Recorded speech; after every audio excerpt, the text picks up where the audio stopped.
Саламатсыздарбы? Бул сабак Edpuzzle сайтында видео тест түзүү боюнча болмокчу. Видео тестке окуучулар жана студенттер кантип жооп беришет. Видео тест түзүү үчүн YouTube каналдан каалагандай даяр видео сабакты алып, ошол видео сабактарга тесттик суроолорду кошсок болот. Edpuzzle'да видео тест түзүү үчүн Google Chrome'ду ишке киргизебиз. Google Chrome'ду ачкандан кийин бул жерге адрестик жолчого сайттын адресин жазабыз, edpuzzle.com деп жазабыз. Жазгандан кийин Enter клавишасын басабыз. Басканыбызда бизге сайттын башкы бети төмөнкүдөй болуп ачылат. Бул жерден сайтка катталуу үчүн Sign up деген баскычты басабыз. Бул жерден биз мугалим болгондуктан I am a teacher деген баскычты басабыз. Басканда бизге ушундай барак ачылат. Бул жерден Edpuzzle сайтына катталуу үчүн Google аккаунт аркылуу катталсак болот. Ал үчүн Sign in with Google дегенди басабыз. Басканыбызда бизге бул жактан аккаунттарыбыз чыгат. Өзүбүздүн аккаунтту тандайбыз. Аккаунтту тандаганыбызда төмөнкүдөй барак ачылат. Бул жерде аккаунтта кандай катталган болсок, атыбыз жана фамилиябыз ошондой жазылат. Паспорт деген жерге пароль жазабыз.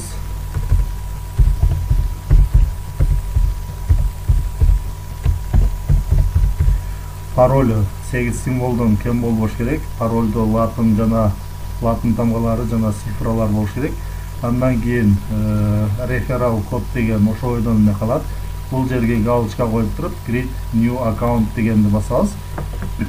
Басканыбызда бизден мектепти киргизүүнү сурайт. Бул жерге өзүбүздүн мектепти киргизебиз. Орусча эле жазып киргизебиз. Мисалы, мектептин аталышын жазабыз. Мектептин аталышын жаздык. Жазгандан кийин бул жерден ADD May School Organization дегенди басабыз. Кайра бул жерге мектептин аталышын жазабыз.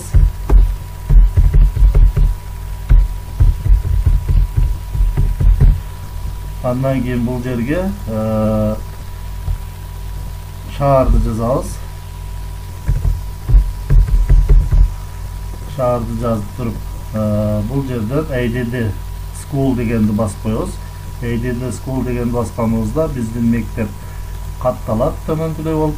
Андан кийин Grade Level деген жерден деңгээл тандайбыз. Мисалы, бул жерден 10-чу деңгээл дегенди тандайлы. Андан кийин Subject деген жерден предметти тандайбыз. Мисалы, математика деген тандап кое берейин. Бул жерден Start Teaching дегенди басабыз. Басканыбызда биз сайтка катталдык. Мына бул жерде аккаунтубуз турат. Бул жакта мектебибиздин аталышы, бул жерде өзүбүздүн контент. Эми биз сайтка катталгандан кийин бул сайтты подтверждение кылып коюшубуз керек. Аккаунтубузду подтверждение кылуу үчүн ушул аккаунт менен катталган почтага киришибиз керек.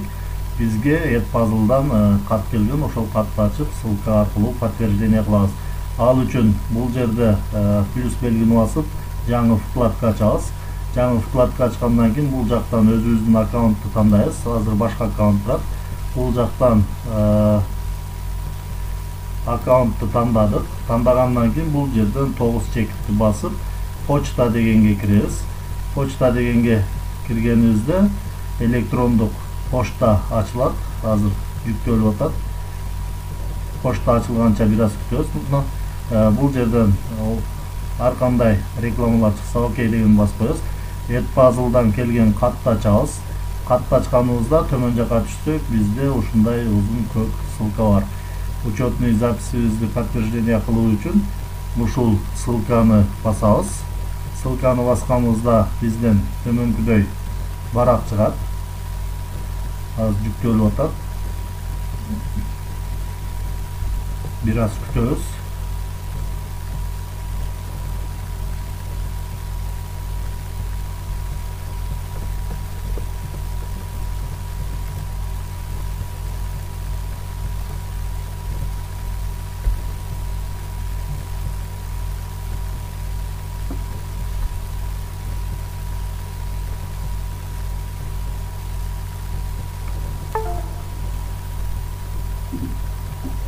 ушундай болуп чыгат.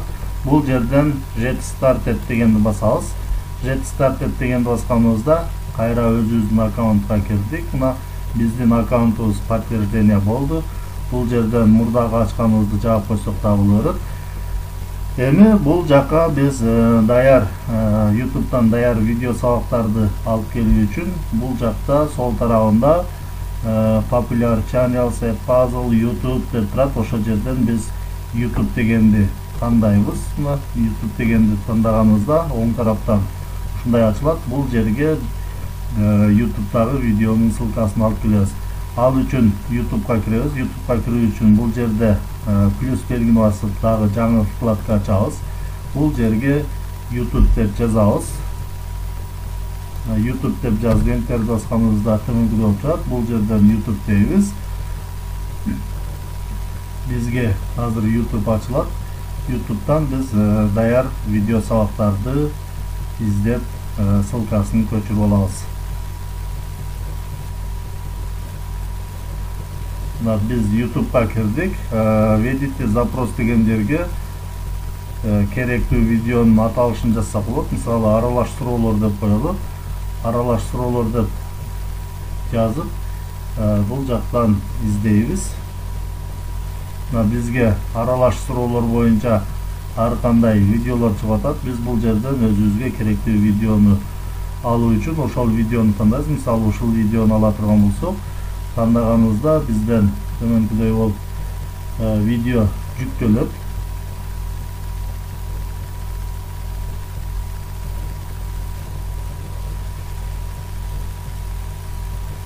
Видео жүктөлгөндөн кийин ссылкасын алуу үчүн бул жактан поделиться дегенди басабыз. Поделиться дегенди басканыбызда бизден ошол видео сабактын ссылкасы чыгат. Ссылканы көчүрүү үчүн бул жерден копировать дегенди басабыз. Андан кийин бул жерди басып, терезени жаап коебуз. Видеону пауза кылып койсок болот. Бул жактан кайра Edpuzzle'га кайтып барабыз. Бул жерге ошол ссылканы коюу үчүн мыштын көрсөткүчүн ушул жерге алып келип, мыштын оң жак баскычын бассак, контексттик меню чыгат. Бул жерден ставить дегенди бассак, биздин ссылка коюлду. Бир аз күтүп турсак, бул видео Edpuzzle'га жүктөлөт. Жүктөлгөнчө бир аз күтөбүз. Азыр загрузка болуп атат.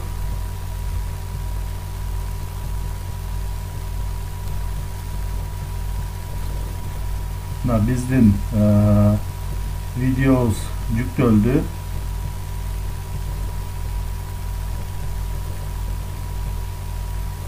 Загрузка болуп атат. Толук жүктөлсүн. Бир аз күтүп турабыз. Жүктөлгөндөн кийин бул жердеги жазуулар кара түс болуп калат. Видеого тесттик суроолорду кошуу үчүн questions деген бөлүгүн тандайбыз. Тандаганыбызда бизден ушундай 3 функция чыгат. Биринчидегиси бул тесттик суроолорду кошуу үчүн, экинчиде турганы ачык суроолорду кошуу үчүн. Мисалы экинчидеги менен биз суроону жазсак, окуучулар жана студенттер жоопторуну өздөрү жазышат. Үчүнчүдөгү бул записка. Видеонун башына записка кошуп койсок болот. Азыр биз записка кошолу. Ал үчүн ушул нот дегенди басабыз. Басканыбызда бизден ушундай болуп чыгат. Бул жерде шрифттерди өзгөртсөк болот, даражалар жазсак болот, индекстер жазсак болот. Бул жерден ссылка койсок болот, сүрөт койсок болот. Ошондой эле ар кандай математикалык символдорду жазсак болот. Бул жерге записка жазабыз. Мисалы видео сабакты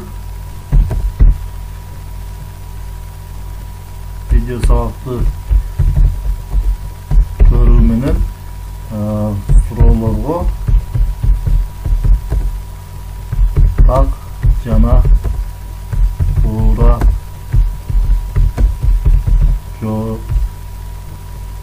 беребиз деп туруп ийгилик деп коелу.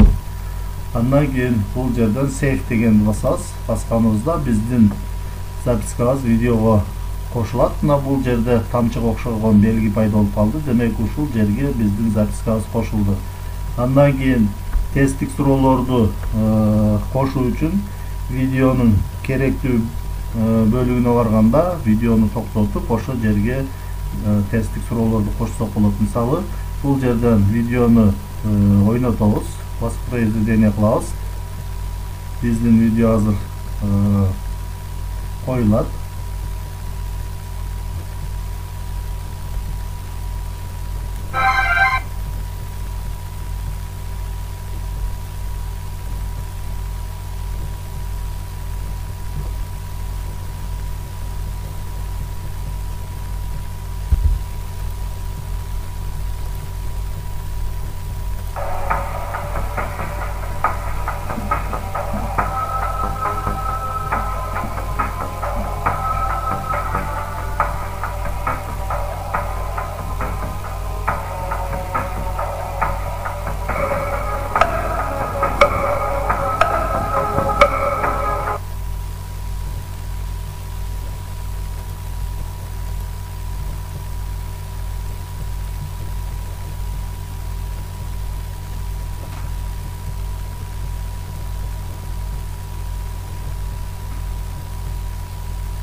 Бул жерде чекит кайсы жерге келип токтосо, биздин кошо турган сурообуз ошо жерге, чекип турган жерге кошулат. Тесттик суроону кошуу үчүн бул жерден ушул биринчиде турган choice question дегенди тандайбыз. Тандаганыбызда бизден ушундай чыгат. Бул жерге суроону жазабыз. Мисалы, жаныбарлардын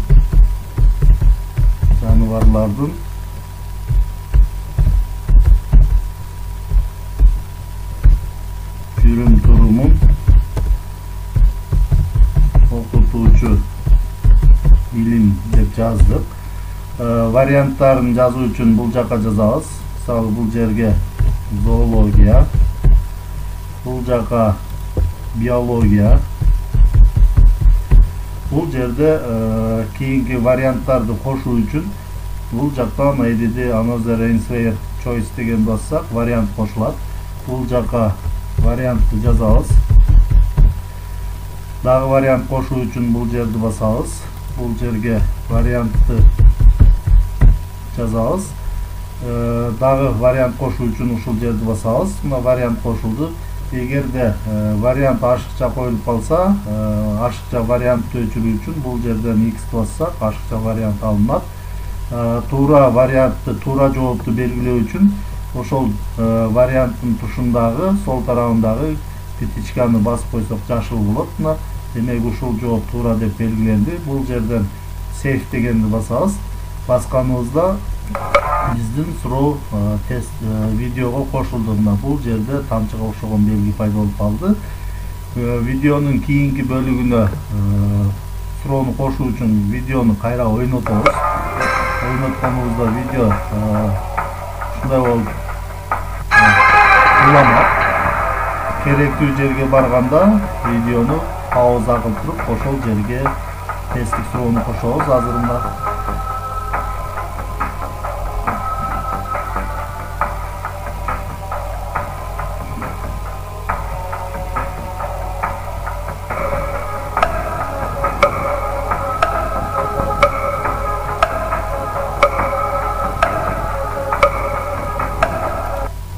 бул жерге тестти кошуу үчүн, суроону кошуу үчүн пауза кылабыз видеону. Демек, бул чекит ушу жерде келип токтоду. Биздин кийинки кошо турган сурообуз ушу жерге коюлат. Бул жерден кайра биринчиде турганды тандайбыз. Бул жерге суроону жазабыз.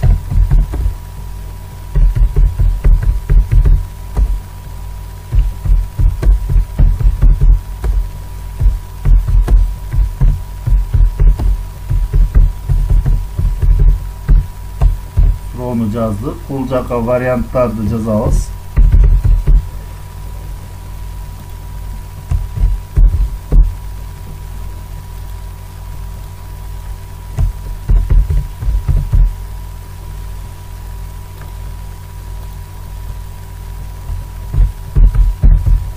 Варианттарды жазгандан кийин туура вариантты белгилейбиз. Мисалы, биринчиси туура, ошол жерден петичканы басабыз. төмөн жактан save дегенди басабыз. Басканыбызда биздин суроо видеого кошулду. Ушундай тартипте видеого бир канча суроолорду кошуп видео тест даярдап алсак болот. Азыр бардык суроолорду кошуп чыгалы. Ушундай кылып бардык суроолорду жазып болгондон кийин бул жактан finish дегенди басабыз. Finish дегенди баскандан кийин бул жерден класс түзүү керек. Ал үчүн make class дегенди тандайбыз. Эгерде суроолорду өзгөртө турган болсок, бул жерден edit дегенди басып өзгөртсөк болот.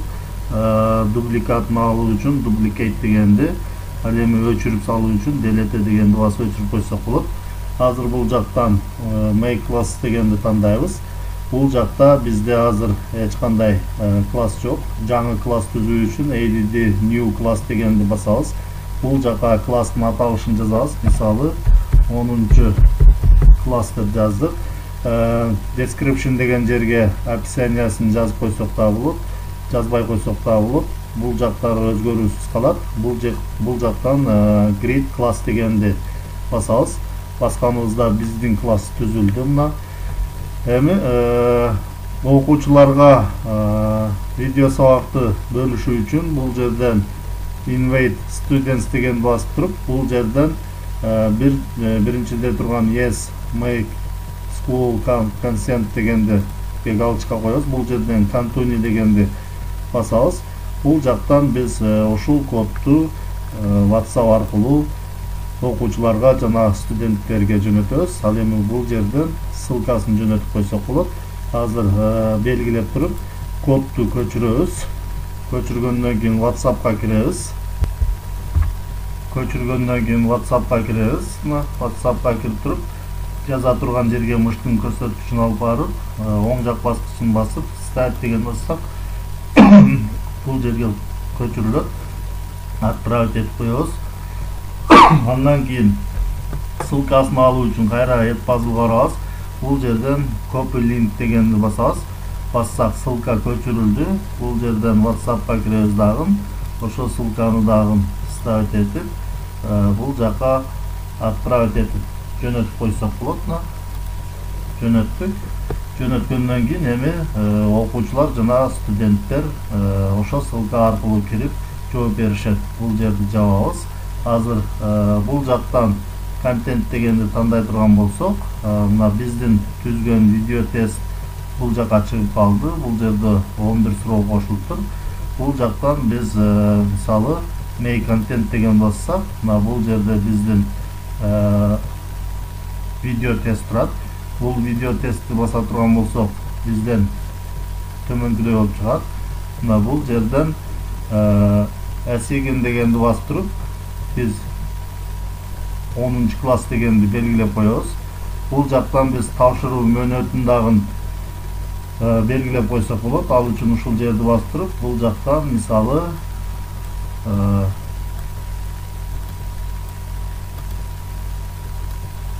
мындай кылып туруп белгилеп койсок болот. 20 деп кое турган болсок, демек